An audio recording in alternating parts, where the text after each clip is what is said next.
14 নং দফাত স্পষ্ট ভাৰতীয় সংবিধান মতে স্পষ্টভাৱে 14 নং দফাত স্পষ্টভাৱে লিখা আছে ইকুৱেল টু পিপুল ল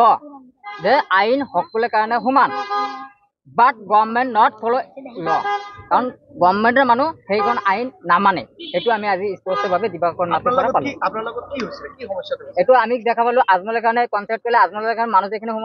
আপোনালোকৰ খবৰ বাৰু কেনেকুৱা মোৰ খবৰ যদি কথা কওঁ তেনেহলে মোৰ খবৰ একদম জয় জয় মই নমস্কাৰ মই কলি আপোনালোক সকলোকে মোৰ নতুন ভিডিঅ'লৈ স্বাগতম জনাইছো যিহেতু দ্বিতীয় পৰ্যায়ৰ লোকসভাৰ নিৰ্বাচনী প্ৰচাৰ ইতিমধ্যে আৰম্ভ হৈ গৈছে কিন্তু বৰ্তমান যদি লোকসভাৰ নিৰ্বাচনৰ প্ৰচাৰৰ কথা ক'বলৈ যাওঁ তেনেহলে নতুনকৈ এটা ডিস্ট্ৰিক্ট এইকেইদিনত পুৰা চৰ্চালৈ আহি আছে সেইটোৱে হৈছে ধুবুৰী ডিস্ট্ৰিক্টৰ স্পেচিয়েলি কিছুমান মানে পাৰ্টিৰ কথা যদি ক'বলৈ যাওঁ হেয়া হয়তো আপোনালোকে হয়তো গমেই পাইছে বিশেষকৈ এনেকুৱা পাৰ্টি উঠিছে যিয়ে কয় যে ডিসিয়ে পঢ়িব নাজানে বা ডিসি জনে একো নাজানে তেখেতে মানে কাৰোবাক ভাল দেখে ধনী দুখীয়া চাই হেনো ডিসিয়ে চাই এনেকুৱা কিছুমান খুব উঠিছে মানে পাৰ্টিৰ বিলাকৰ আৰু কিছুমান আৰু বিশেষকৈ যিজন পাৰ্টিৰ খুব উঠিছে আপোনালোকে হয়তো গমেই পাইছে আৰু বিশেষকৈ এটা স্পেচিয়েল শ্লোগানৰ যদি কথা কওঁ সেইটোৱে হৈছে চাচা মামা হটাও এনেকুৱা ধৰণৰ শ্লোগানেৰে কিন্তু বৰ্তমান নিৰ্বাচনৰ প্ৰচাৰ তুংগত হৈ গৈছে আৰু সেই বিশেষ পাৰ্টিজনৰ কথা আপোনালোকক নকলেও হ'ব চাগে সেই বিশেষ পাৰ্টিজনে হৈছে আপোনালোকৰ সকলোৰে মৰমৰ সকলোৰে চিনাকি হেয়াই হৈছে সুকুৰ আলী ডাঙৰীয়া আজি এই ভিডিঅ'টোতে সুকুৰ আলী ডাঙৰীয়াই তেখেতৰ নিৰ্বাচনী প্ৰচাৰ কেনেকৈ চলাইছে কি বিষয়ৰ ওপৰত তেওঁ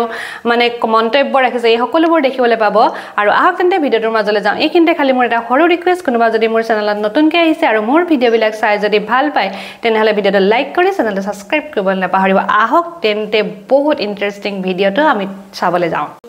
रोकी सोकी मामा ससा हटाओ रोकी सोकी मामा ससा हटाओ ইয়াতে আপোনালোকে নিশ্চয় দেখা পাইছে মই প্ৰথমতে আপোনাৰ এনকেটিভি ফালৰ পৰা মই ধন্যবাদ জ্ঞাপন কৰিছো তথা ধুবুৰীৰ লোকসভা সমষ্টিৰ ৰাইজক মই ধন্যবাদ জ্ঞাপন কৰিছো মই 2019 চনতো খেলিছিলো আৰু এইবাৰ মই মনোনয়ন পত্ৰ দাখিল কৰিছো আৰু আমাৰ হেতু হৈছে গতিকে মই ৰাইজৰ আশীৰ্বাদ বিচাৰিছো এতিয়া মূল কথাটো হৈছে মই এজন প্ৰাৰ্থী অসম জনমৰ্চাৰ পৰা খেলিছো কথাটো হৈছে আমাৰ ইচ্ছুটো হ'ল যে আমি নিৰপেক্ষ জাতি ধৰ্ম নিৰপেক্ষ আমি এখন দল আঞ্চলিক হয় গতিকে আজি জনমতে দেখা হ'ল ইউডিএফ আজি 3বাৰ অংকত আছিলে আজি গুণ্ডা বাড়া কৰি আনিছে কাৰণ ইমান তেওঁলোকে হাৰিব বেয়া কৰি হাৰিব এক প্ৰমাণ হৈ গ'ল যে আমাৰ লগত 3বাৰ কৈ এটা কৰিছে মই এতিয়া এজন দুখীয়া মানুহ আমাক দিকে ভয় কৰিছে মৌলানা বদৰুদ্দিন আজমল সাহেবেৰ গুণ্ডা বাহিনী গতিকে সেই কথাটো স্পষ্টভাৱে গ্যাস বুলি কোৱা হয় সেইটো আধা দামত আমি এটা ফেচিলিটি কৰাই দিম যিবিলাক নিবনুৱা আছে আমি সকলো নিবনুৱাক আমি কৰিম আৰু এটা কথা কৈছিল যে গুৱাহাটী যিবিলাক আমাৰ মানুহ আছে যিবিলাক ফুটপাথৰ কাম কৰিবলৈ হৈ আছে বা নিবনুৱা যিবিলাক কাম কৰিছে এইবিলাক আমি নাকিয়া কৰিম আমাৰ ইয়াত আমি কৰ্মসংস্থাপন দিম সুকুৰলে কিমান ভোট পাব বুলি আপুনি দাবী কৰে 10ৰ ওপৰত পাম এইটো কথা স্পষ্টভাৱে প্ৰমাণ হৈ গৈছে আপুনি বিজয়ী হ'ব নিশ্চয় বিজয় হ'ব সুকুৰলে আপোনাৰ জুজ কাৰ লগত হ'ব কি বুলিছে না কাৰ লগত নাই এতিয়া জাবিতৰ লগত অলপমান হ'ব পাৰে কাৰণ তেওঁলোকে চালানি এইবাৰ মানুহে জানে চালানি মাছৰ টেষ্ট নাই মই লোকেল হয় গতিকে লোকেল আছে ইয়াত গুণ্ডাগিৰি কৰিবলৈ আহিছে গতিকে গুণ্ডাৰাজৰ বাহিৰে কোনো ৰাস্তা নাই গতিকে কংগ্ৰেছৰ কোনো ভীতি নাই বা ইউডিএফৰ কোনো ভেটি নাই গতিকে এইবাৰ সুকুৰলি জয় জয় মই আৰু সুকুৰলি জুল জিকে আমাৰ টিলাভৰৰ পৰা লক্ষীপুৰ যেটো দলং সেই দলংটো আমি বনাম তাৰপিছত তামাহাটৰ পৰা হালাকুৰা এটা মানে দলঙৰ কথা আছে সেইটো আমি এটা দলং বনাই দিয়াৰ কাৰণে ব্যৱস্থা গ্ৰহণ কৰিম তাৰপিছত আমাৰ ইনফ্ৰাচিটি কলেজ আমি মানকাছাৰ এটা বনাব লাগে এটা জলেশ্বৰ বনাব লাগে আৰু এগ্ৰিকালচাৰ এটা কলেজ বৰপেটা বনাব লাগে দুফুৰীৰ কাৰণে ধৰক আমি তো ফুল দলঙৰ কথা কৈ দিলো দুটা দলং বনাবৰ কাৰণে কৈ দিলো বাকি যিবিলাক আছে সৰু কাম সেইটো পিছত কৰিম ৰাস্তা ঘাট যিমান আছে এইটো কৰিম আপুনি যদি বিজয়ী হয় লোকসভাত যেতিয়া আপুনি বহিব তেতিয়া কি ভাষাৰে কথা পাতিব ইংৰাজীত কথা পাতিব হিন্দীত কথা পাতিব না অসমীয়াত কথা পাতিব না আমাৰতো এইটো একচুয়ালি সংবিধান মতেতো এইটো ৰুল আছে আমি যিকোনো ভাষা ক'ব পাৰো এইটো ৰুল আছে আৰু আপোনালোকে কোৱা যে ইংৰাজী ক'ব লাগিব কোনোবাই কৈছে হিন্দী ক'ব লাগিব দুটা লিংগুৱেজৰ বাহিৰত নাই সেইটো আপোনালোকে এইটো মিছা কথা কাৰণ সংবিধান এইটো স্পষ্ট আপুনি নিজৰ ভাষা নিজে ক'ব পাৰে ভাৰতৰ প্ৰতিজন নাগৰিকৰ এই স্বীকৃতি দিয়া আছে যে প্ৰতিজন নাগৰিকে নিজৰ ভাষাটো উচ্চাৰণ কৰিব পাৰে কিন্তু ৰিয়েলি আমাৰ নিয়মত ক'ব লাগে হিন্দী বা ইংৰাজীত ক'ব লাগে যদি না পাৰে নিজৰ ভাষাটো স্পষ্ট ক'ব পাৰে এইটো সংবিধানৰ সুকুৰলি ইংৰাজী খুবেই জনপ্ৰিয় সুকুৰলি ইংৰাজী সকলোৱে শুনিব বিচাৰে এই মুহূৰ্তত ৰাইজক যদি কিবা ক'ব বিচাৰে আপুনি ইংৰাজীত কেনেকৈ ক'ব নাই মই ইংৰাজী এনেকুৱা মাষ্টাৰ নহয় যে মই এনেকুৱা আজমলৰ নিচিনা নহয় কংগ্ৰেছৰ বাহিনী নহয় যে মই ইংৰাজীত মই কৈ দিলো আজমল ডাঙৰীয়া যে তেওঁলোকে ইনিফিচিয়েল হয় তেওঁলোকে মই কৈ দিলো মই লোকেল কেণ্ডিডেট হয় গতিকে লোকেল কেণ্ডিডেট হিচাপে জনতাক কি ক'ব জনতাক যদি আপুনি আহ্বান জনাব ওয়েলকাম জনাইছো জনতাক আমি ওয়েলকাম জনাইছো Dhubri continuously all the people vote for the Asom Janamorcha vote for শুকুলালি বটফৰ শুকুলালি বটফৰ অঞ্জনা গছ বটফৰ নাৰিকল গছ আপোনাৰ চিম্বলটো কি কোকোনাট ফাৰ্ম আৰু মৌলানা বদৰুদ্দিন আজমল এফালে আনফালে ৰকিবুল হুছেইন আনফালে জাবেদ ইছলাম এই তিনিওজন হৈছে খুব হেভিয়েট প্ৰাৰ্থী তিনিওজনক অবৈধ টকা দি আজি হেলিকপ্টাৰ দি ঘূৰি আছে সেই টকা দি যদি আজিলৈকে যদি ৰাইজক দিব পাৰিলে ৰাইজ বাচিলে না নাই যদি আমি দুখীয়া মানুহ যিবিলাক বেমাৰত পৰি আছে সেইবিলাক মানুহ যদি 100 টকাকৈ যদি উপকাৰ কৰিলে হয় তবে ৰাইজক উপকাৰ হলে হয় কিন্তু তেওঁলোকে অবৈধভাৱে টকা সংগ্ৰহ কৰি আজি হেলিকপ্টাৰ দি ঘূৰি আছে কিন্তু শুকুলালি ৰাইজৰ লগত আছে শুকুলালি লাইন গাড়ী দি গুচি আছে শুকুলালি খোজ কাঢ়ি গুচি থাকে গতিকে শুকুলালি হেলিকপ্টাৰ দি কেম্পেইন নকৰে স্পষ্ট কাৰণ অবৈধ টকা দি তেওঁলোকে কৰে ৰাইজৰ আমাৰ টকা অবৈধভাৱে সিন্ডিকেট চলাই অবৈধ টকা তেওঁলোকে সংগ্ৰহ কৰি তেওঁলোকে হেলিকপ্টাৰ দি কৰি আছে গতিকে মনোনয়ন পত্ৰ যেতিয়া আপুনি দাখিল কৰিব আহিছিলে কিন্তু আপোনাৰ খুব খং উঠিছিল আপুনি এজন বিষয়াৰ বিৰুদ্ধে গৈ পেলাই বহুত কিবা আইন ভংগ কৰে তাক কি হৈছিল ঘটনাটো কি হৈছিল ঘটনা হৈছে নমিনেশ্যন দাখিল কৰিবলৈ গৈছিল যেতিয়া আমি যোৱা আগত ট্ৰামত দিছিলো যেতিয়া অন্তৰ্নাল জ্ঞানী আছিলে আমি ফটো মাৰিবলৈ দিছিলো ফটো মাৰিবলৈ আমি মনোনয়ন পত্ৰ যেতিয়া হাতত দিওঁ ডিচিৰ হাতত দিয়ে কিন্তু ইমান ভিআইপি হৈছে তেওঁলোকে থিয় হোৱা বহি থাকে মনোনয়ন পত্ৰ লৈছে ঠিক আছে এইটো আমি কৈছো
বাংলাদেশী দাঁড়ি রাখিলে বাংলাদেশী আজিজুল হেমন্ত বিশ্ব শর্মার দম আছে আজি বাংলাদেশে সজাগ চ্যালেঞ্জ করে দিয়েছি আমার নাম নাই মই কৈছো এটা ফটো লম তেওঁলোকৰ মানুহ আছে কিন্তু আজমলৰ কাৰণে সব ভিআইপি খোৱা আছে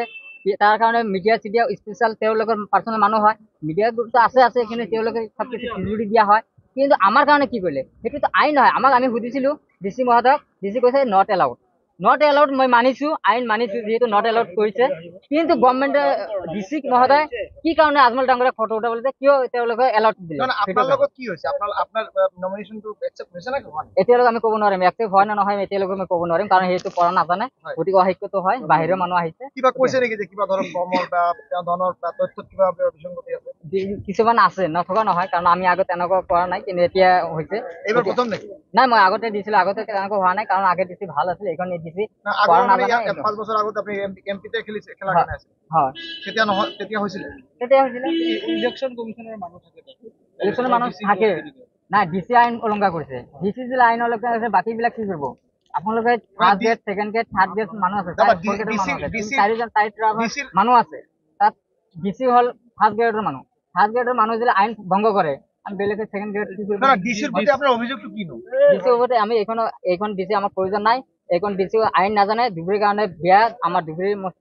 ধুবুৰী ডিসিৰ কাৰণে বিয়া আপনাৰ লগত কি কৰিলে কি মানে আমি বুজিব পৰা নাই আমি তাক ফটো উঠাব কৈছিলো আমাৰ যেটো মনোনয়ন পত্ৰ দিব বুলি আমাৰ ফটো যেটো আমি কৈছিলো তেওঁলোকে এলাউড কৰা নাই নট এলাউড বুলি কৈ দিছে যে আমাৰ মানুহ আছে আমি কৰিম কিন্তু আজমল ডাঙৰে যেতিয়া কৈছিলে মই তেতিয়া লগে লগে কৈছো এইটো আইন কোনো নহয় আইন মই লগে লগে কৈছো ইকুৱেল টু পিপুল ল মই বাৰম্বাৰ কৈছো এই কথাটো যে এইটো আইন কোনো নহয় এইটো আইন আপোনালোকে উলংঘা কৰিলে এইখন আইন সমান নহয় আইন সকলৰ কাৰণে সমান কিন্তু আপোনালোকে যেটো কৰিলে আজমলৰ কাৰণে ফটো মাৰিব ভিআইপি মানুহক দিব এইটো সম্ভৱ নহয় ফটোৰ কাৰণে আপোনাৰ নমিনেশন ক্যান্সেল হ'ল নেকি এটা কি কৰা আৰু নাজানো বাকিখিনি বাকি কোন দলক চিনি নাপায় নেকি হা এইটো তাইতো পাইলো যে ডিস্ট্ৰিক্ট সুগলিক চিনি পোৱা নাই কিন্তু পিছত চিনি পাব আইন মানা নাই আমি কালিৰ পৰা আপোনালোকে তো মিডিয়া আপোনালোকে বুলক আপোনালোকে 2 নম্বৰৰ টকাৰ পিছত মই কালিৰ পৰা সিকিউৰিটি পাইলো আপোনালোকেও চাব ডিসি হোক এসপি হোক জনেই হোক মই কালিৰ পৰা আইন বিৰুদ্ধে কাম কৰিম আৰু দম আছে মোক এজেলৰ পৰা আচ্ছা দাদা আপনি কোন দলৰ পৰা মই অসম জনমৰ্চাৰ পৰা খেলি আচ্ছা শুনক না এই যে ধৰক ইমান ডাঙৰ ডাঙৰ নেতা পালে এইবাৰ তো গতিকে আপনি কেনেকে লৰিব তাৰ লগত আমাৰ লোকেল মানুহক তাক পাতা নিদিয়ে কাৰণ তেওঁলোকে ডিসি হয় ডিসি আমাৰ অসমৰ নহয় গতিকে সেইকাৰণ ডিসি কথা মই নকওঁ ধৰক আপনি নমিনেশন দিলে হ্যাঁ নমিনেশন সেপ্টেম্বৰ সাবমিট কৰিছে হয় কোন দলৰ হয় অসম জনমৰ্চা কোন দলৰ হয় কোন দলৰ অসম জনমৰ্চা অসম জনমৰ্চা কি নাম জমা দিছে কি কাৰণে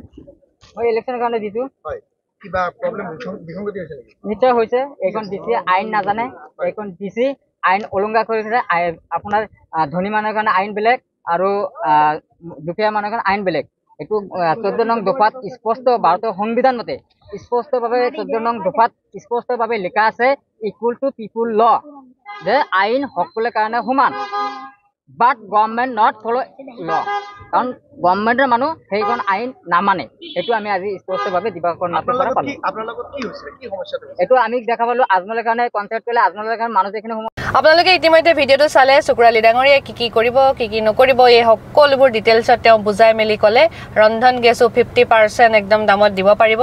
যি কি নহওক মই এইটো ভিডিওৰ পৰা কি শিকিলে কি নিশিকিলে কমেন্টটো কৰিবই কিন্তু মই এটা শিকিলো যদি চুকুৰালী কেনেবাকে জিকি যায় কিন্তু আমাৰ অসম নালাগে গোটেই ভাৰতবৰ্ষ কিন্তু একদম জয় জয়ময় হৈ যাব ভিডিওটো চাই কেনেকুৱা পালে খালি কমেন্ট এটা কৰিবলৈ নাপাহৰিব পুনৰ লগ পাম নতুন এটা ভিডিওৰ সৈতে ততলৈকে বাই বাই